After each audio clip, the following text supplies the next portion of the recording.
gẹ́gẹ́ bá a ṣe ń sọ lọ nígbà tí àkókò tí Ọlọ́run ti fi sí fún ọmọ rẹ̀ láti wá sáyé bá tó, Bíbélì wí nínú ìwé Jòhánù kínní orí 3 ẹsẹ̀ 9, ẹnikẹ́ni tó bá ń dẹ́ṣẹ̀ ti èṣù ni.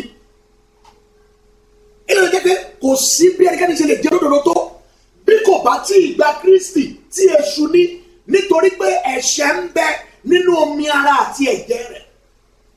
Fífi ayé wa fún Kristi nìkan òun ni ó mú irúgbìn ẹ̀ṣẹ̀ kúrò nínú ẹ̀mí wa. Ó wá tẹ̀síwájú ní pé àmọ́ ọmọ Ọlọ́run farahàn láti pa iṣẹ́ èṣù run. Láti ìgbà tí ẹ̀dá ti ṣubú sínú ẹ̀ṣẹ̀ ni ó ti kùnà ògo Ọlọ́run. Ó sì ti di ẹrú fún Sátánì nípa ìgbésí ayé ẹ̀ṣẹ̀ tí ọmọ ènìyàn ń gbé. Ètùtù tí a fi ẹ̀jẹ̀ Jésù ṣe nìkan ní ọ̀nà àbáyọ láti bọ́ lọ́wọ́ ìmúnisìn Sátánì. Ẹ jẹ́ ká wo àwọn àsọtẹ́lẹ̀ tó sọ̀rọ̀ nípa wíwá sáyé Jésù gẹ́gẹ́ bí olùgbàlà wa. Mátíù orí 1 ẹsẹ̀ 21.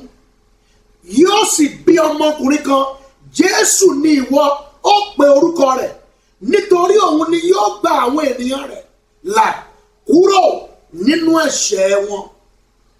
Wọ́n ti bẹ́ẹ̀ lè wí o, a ó fi ọmọkùnrin kan fún wa o, a ó wá pe orúkọ rẹ̀ ní Jésù, nítorí òun ni yóò gba àwọn ọmọ ènìyàn là kúrò nínú ẹ̀ṣẹ̀. Olórí ẹ̀ṣẹ̀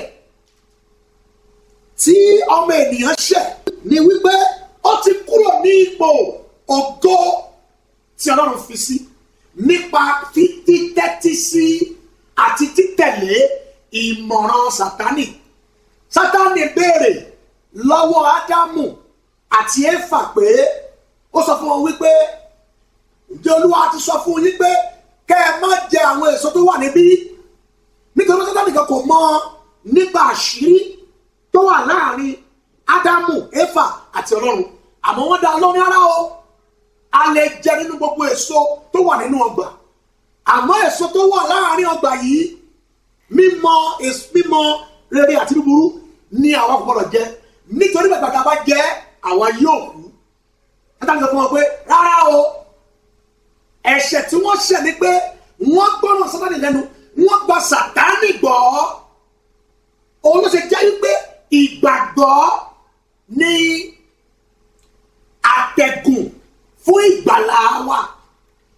Ìgbàgbọ́ ṣe pàtàkì nínú ìbálò pẹ̀lú Ọlọ́run. Bí ó bá bá Ọlọ́run rìn, o ní láti gbàgbọ́ nínú gbogbo ọ̀rọ̀ tó ti ẹnu Olúwa jáde wá. Bíbélì wípé ènìyàn kò lè wà láàyè nípa àkàrà nìkan bí kò ṣe nípa gbogbo ọ̀rọ̀ tí ó ti ẹnu Olúwa Ọlọ́run jáde wá. Ìwé Hébérù orí 11 ẹsẹ̀ 9. Ó ní láìsí ìgbàgbọ́ kò ṣeé ṣe láti wù ú, nítorí pé gbogbo tó bá ń tọ̀ Ọlọ́run wá ó wọ́n bàbá pé Ọlọ́run wà, òun sì ní bí a kà á láti bẹ̀ gangan kí n lè kà á bó ṣe rí gan-an. Mo lè máa kó tiẹ̀ lórí fún yín, àmọ́ fẹ́ kí wọn náà wo Bíbélì rẹ kó o rí ohun tí Bíbélì sọ. Ọ̀pọ̀lọpọ̀ ní òkè sí Bíbélì, wọ́n máa ń retí kálùfà ṣáà máa pe Bíbélì fáwọn, ṣùgbọ́n pàtàkì kí o fi ojú rẹ sí Bíbélì kí wọn náà máa tẹ̀lé ọ̀rọ̀ Ọlọ́run lọ. Ìgbà bó ṣe ń ṣe bẹ́ẹ̀, ẹ̀mí náà ni yóò ṣe ojú rẹ sí àwọn nǹkan mìíràn tí àlùfáà tàbí olùkọ́ Bíbélì kan tí ó mọ̀. Ìwé Hébérù orí 11 ẹsẹ̀ 9. Ṣùgbọ́n ní àìsí ìgbàgbọ́ kò ṣeé ṣe láti wù ú, nítorí ẹni tí ó bá ń tọ̀ Ọlọ́run wá kò lè ṣàìgbàgbọ́ pé ó ń bẹ àti pé òun ni olùṣẹ̀san fún àwọn tí ó farabalẹ̀ wá.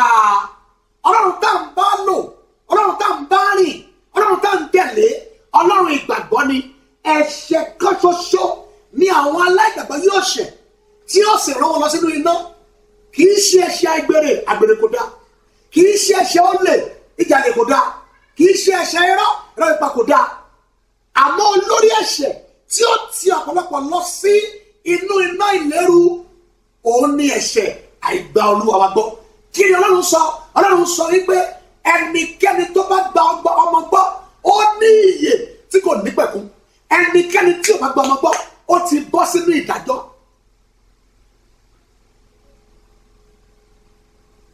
Iyèméjì àìgbàgbọ́ òun ni ẹ̀ṣẹ̀ tí Ádámù àti Éfà kọ́kọ́ ṣẹ̀. Ẹ̀ṣẹ̀ yìí ló gbé irú ọmọ ènìyàn lé Sátánì lọ́wọ́ tó sọ wá di ẹrú Sátánì. Àfìgbà tí Jésù wá tó wá ṣe ètùtù yìí ni a tó bọ́ lọ́wọ́ ìmúnisìn ẹni búburú ni. Kí ló dé gan-an tí a ṣe nílò ìgbàlà? Ẹnìkan bẹ̀rẹ̀ pé kí ló fẹ́ fi ìgbàlà yìí ṣe? Ọkẹ́ mi bẹ̀rẹ̀ wẹ́ni náà tí inú mi bá ti mọ́ inú mi mọ́ mi ò bẹ̀rẹ̀ níbi sẹ́nikẹ́ni nítorí náà Ọlọ́run ti tẹ́wọ́ gbà mí. No, rárá o Ọlọ́run kò tẹ́wọ́ gbà ọba wọn. O ní láti gba ọdún mẹ́lì wí. Ọlọ́run ti la ọ̀nà kalẹ̀ tí a ó fi rí ìgbàlà. Yá bẹ̀rẹ̀ láti inú ìwé Jòhánù orí 3 láti ẹsẹ̀ 19. Jòhánù orí 3 ẹsẹ̀ Bíbélì tí ó gbajúmọ̀ jùlọ nínú Bíbélì rèé. Kódà àwọn tí wọ́n ń ṣe onígbàgbọ́ gan wọ́n mẹsẹ̀ Bíbélì yìí. Jòhánù orí 3 ẹsẹ̀ 19. Nítorí Ọlọ́run fẹ́ aráyé tó bẹ́ẹ̀ gẹ́ à ń yẹ̀ wò kí ló dé tí a ṣe nílò ìgbàlà. Nítorí Ọlọ́run fẹ́ aráyé tó bẹ́ẹ̀ gẹ́ tí ó fi ọmọ bíbí rẹ̀ kan ṣoṣo fúnni kí ẹnikẹ́ni tí ó bá gbà á gbọ́ má bàa ṣègbé ṣùgbọ́n kí ó lè ní ìyè àìnípẹ̀kun. Láìpẹ́ láì jìnnà a ó máa ṣe ìdánilẹ́kọ̀ọ́ pàtàkì lórí ìyè àìnípẹ̀kun, àmọ́ ìgbàlà là ń yẹ̀wò lọ́wọ́lọ́wọ́ báyìí. Kí ló ní ká ṣe nínú ìgbàlà? Nítorí pé ìyè àìnípẹ̀kun ti bọ́ sọnù lọ́wọ́ irú ọmọ Ádámù nígbà tí bàbá ńlá wa ṣẹ̀ nínú ọgbà Ídẹ́nì. Láti wá gba ìyè àìnípẹ̀kun padà, láti ní orí ọ̀fẹ́ láti wọnú ìyè náà lọ padà, a nílò ìgbàlà. Ipò tá a wà lọ́wọ́lọ́wọ́ báyìí, mò ń sọ̀rọ̀ nípa àwọn tí ò tí ì ní Kristi. Ipò tí wọ́n wà kò fún wọn láàyè, kò fún wọn ní orí ọ̀fẹ́ láti jẹ́ alábàápín ìyè tí kò ní pẹ̀kun. Nítorí náà ni ìgbàlà ṣe pàtàkì. Ipò tí ènìyàn wà kò dára, nítorí kì í ṣe ètò tí Ọlọ́run ní fún àwọn ọmọ ẹ̀dá ni pé kí a máa kú bí àwọn ṣe ń kú káàkiri. Ẹ̀ṣẹ̀ tí Ádámù ṣẹ̀ òun ló fa eléyìí. Nítorí náà ó di dandan kí ẹnikẹ́ni tí ó bá fẹ́ ìyè tí kò ní pẹ̀kun, ẹnikẹ́ni tí ó bá fẹ́ ní ìyè tí ó ju ti ayé yìí lọ, ẹnikẹ́ni tí ó fẹ́ tẹ̀síwájú pẹ̀lú Ọlọ́run nínú ìjọba rẹ̀, ó di dandan kí ó ní ìgbàlà. Ẹ ká tẹ̀síwájú. Ẹ̀ṣẹ̀ tí ọmọ ènìyàn ṣẹ̀ ó ti mú ìyapa wà láàrin òun àti Ọlọ́run. Nígbà tí ìyapa sì wà, ó wá di wípé àwọn ọmọ ẹ̀dá wọ́n bẹ̀rẹ̀ sí ṣe oríṣi ohun tó wù wọ́n. Bí o bá wo Bíbélì nígbà tó máa fi dé Genesis orí 6, Bíbélì wípé Ọlọ́run ronú pìwàdà pé ó dá ènìyàn nítorí pé ó wo ìran àwọn ọmọ ènìyàn kò dá wọn mọ̀ mọ́. Sátánì ti sọ ìran àwọn ọmọ ènìyàn di àmúlùmọ́là. Ó ti fi oríṣiríṣi iṣẹ́ ara,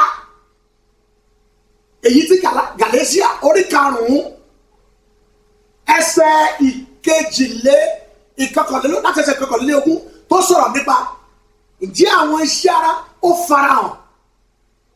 Àrékérekè, àrán kan, ìrédè òru, ìmọtípara àti bẹ́ẹ̀ bẹ́ẹ̀ lọ. Sátánì fi dá àwọn ọmọ ènìyàn lọ́lá, àwọn irú ohun tí ò sí nínú ọmọ ènìyàn kó tó di pé ọmọ ènìyàn dẹ́ṣẹ̀. Ó lérò pé àwọn tá a sọ̀rọ̀ nípa lẹ́yìn tí yé ọ, a ó máa tẹ̀síwájú láìpẹ́.